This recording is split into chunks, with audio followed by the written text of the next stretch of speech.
people? We are Tottenham TV, back here for yet another Tottenham update. Let's go into the update, and we're going to talk about Richarlison up first, as Mike McGrath from Telegraph says that Tottenham forward Richarlison is set to be subject of summer bids from Saudi Pro League clubs, with interest in the Brazilian international renewed after previous attempts to land him as a marquee signing last summer or in January. I can't remember exactly when it was, but I for one, I think like if a good bid comes in, 50, 60 million, around that ballpark figure, probably the best thing is to move him on.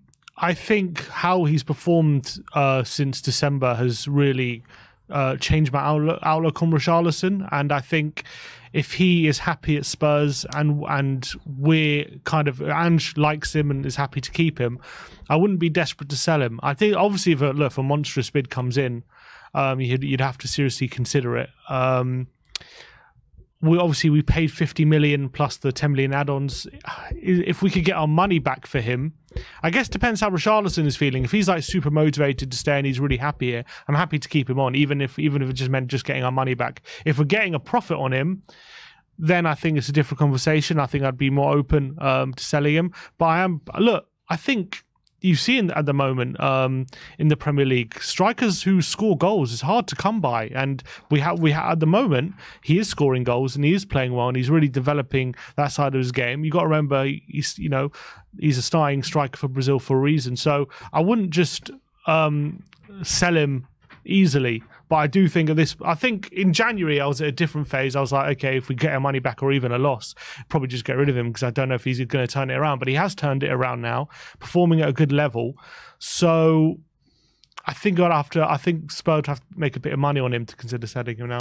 For me, I like Richarlison. I've said it time and time again. I'm really happy with the way he's performing. I think he's fitted in well since January, and he's contributed to the team massively in a time of need as well, when Sonny was out in the Asia Cup, and we didn't have a goal scorer in the team, and we needed someone to really stand up for the team, and he did that.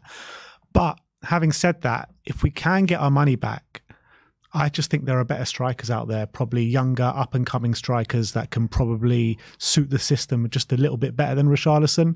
And you're looking at him, I'm looking at him, and I'm seeing a player that's doing well, but I'm not sure if he 100% fits the system, albeit I did say at the beginning of the season that I think he would fit the system, but I'm just not sure if he 100% does. I think he does fit the system. I think he presses really well, which is a really big element to how Postecoglou likes to play.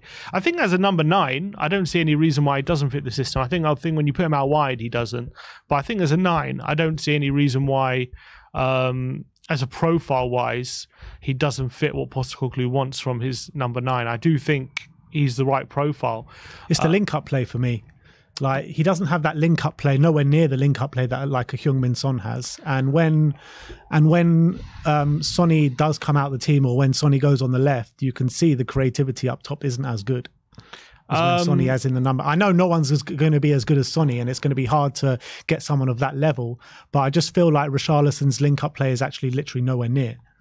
Yeah, it's not as good as Sonny's. I do think it's improved. I think it used to be terrible, and it's actually not as bad as it used to be. It's probably, I would say, to average to above average at this point. Hopefully, it continues to improve on that. But I think the link-up play is obviously important, but in terms of the profile striker, obviously link-up play is always important, just to doing the fundamentals of football. But I think as a profile, for a striker with Ange Postecoglou's system, I don't think like the link-up play that Richarlison offers is so bad that he doesn't then fit the profile of an Ange Postecoglou striker. I do think he does fit the profile. And look, and as I say, if we get a good offer for him, I'm open to selling him. I do think that there's probably better offers out there. But if it only meant getting our money back, I think I would resist that offer, to be honest, at this point. Also, there's another case. Does Richarlison want to go to Saudi? I doubt that very much when you look at it.